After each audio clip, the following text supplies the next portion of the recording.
We received in various forms and expressed in many different ways concerns regarding the effect of the major construction effort and the ambitious timeline for completing it.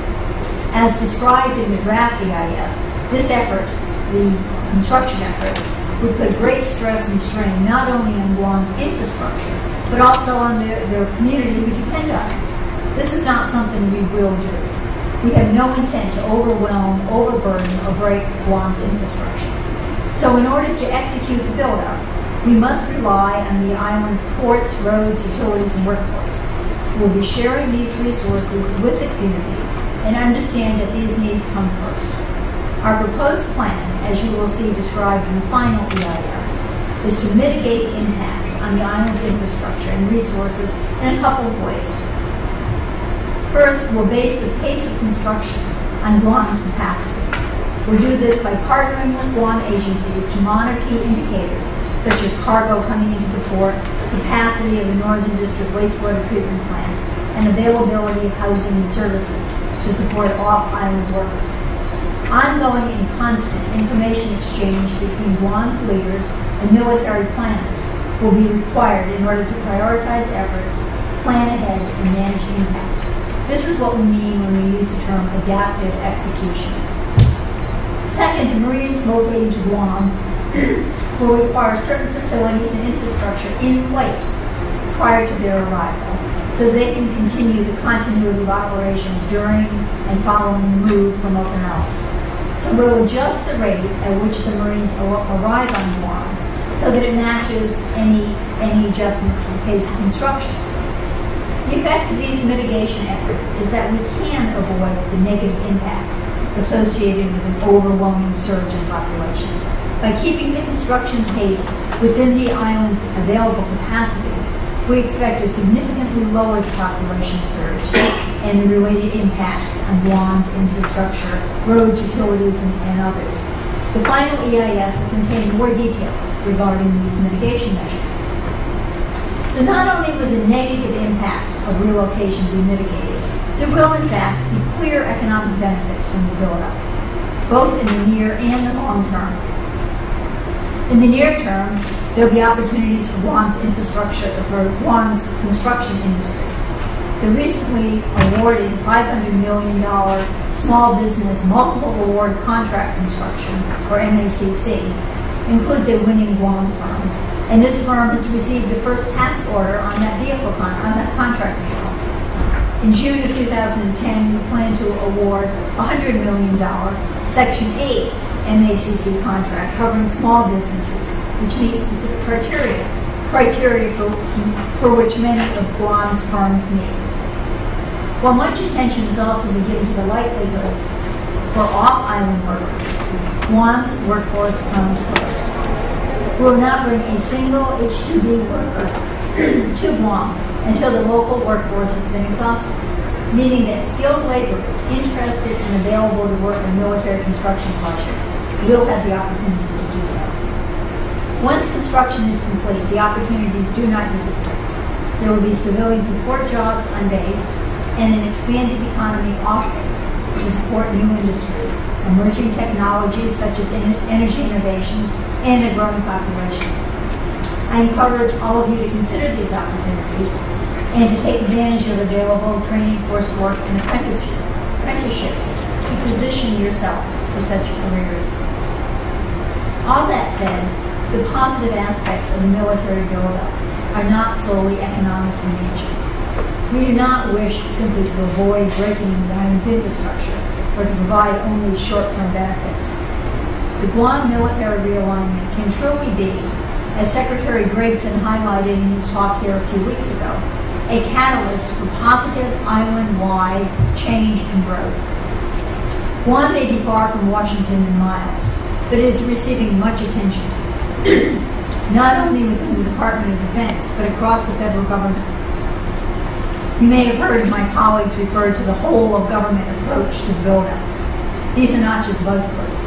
Collectively, the federal agencies, Congress, and the White House are putting significant effort into assessing Guam's needs and identifying ways to address them.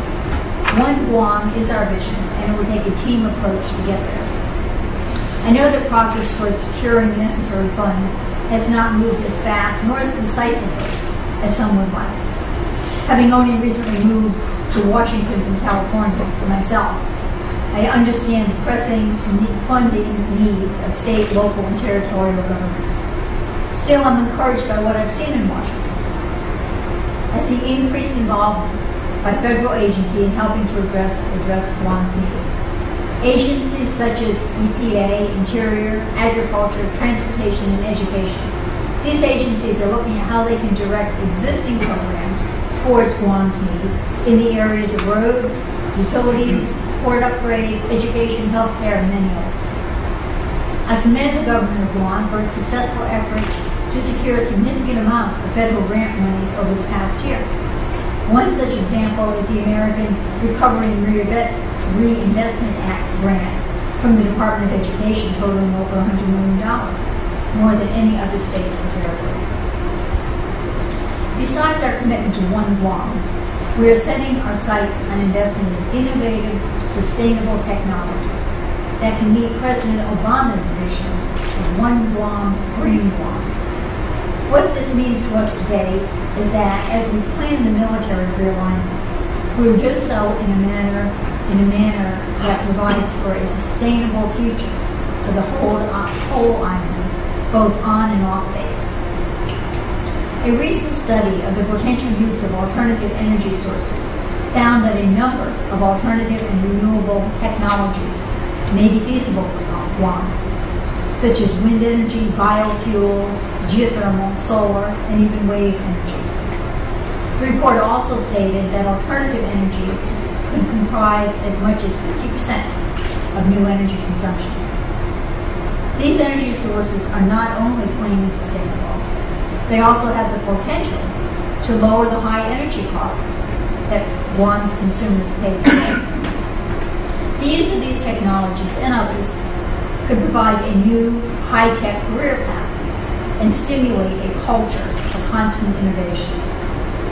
The university's planned Center for Island Sustainability, and we were just talking to the president about it, and expanded engineering programs are exciting and relevant developments as they will help position Guam students of today for careers of tomorrow. And these technologies are not a pipe dream. Around the world, the Navy is researching and implementing innovative technologies for producing green energy that includes Guam. On Tuesday, the Navy broke ground in a new solar photovoltaic electricity generating system, which, when completed, will convert sunlight into electricity. Our master plan for relocating the Marines includes green facilities and sustainable systems for energy, water, and transportation that will reduce our consumption, helping to conserve the island's precious resources.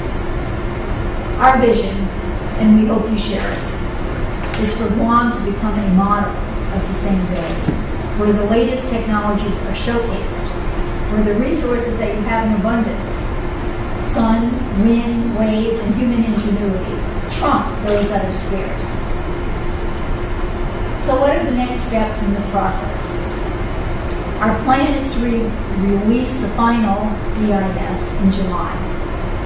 Until then, we'll continue working to address your comments, partnering with the other federal agencies, and teaming with your leaders to put in place strategies that will make the build-up execution work. And after the completion of the final EIS, and after I sign the implementing document, the record of decision, construction can begin. What you'll see at that point is a gradual ramp-up of activity, not a massive construction boom all at once. We're committed to updating you along the way, and we are looking for new and accessible forums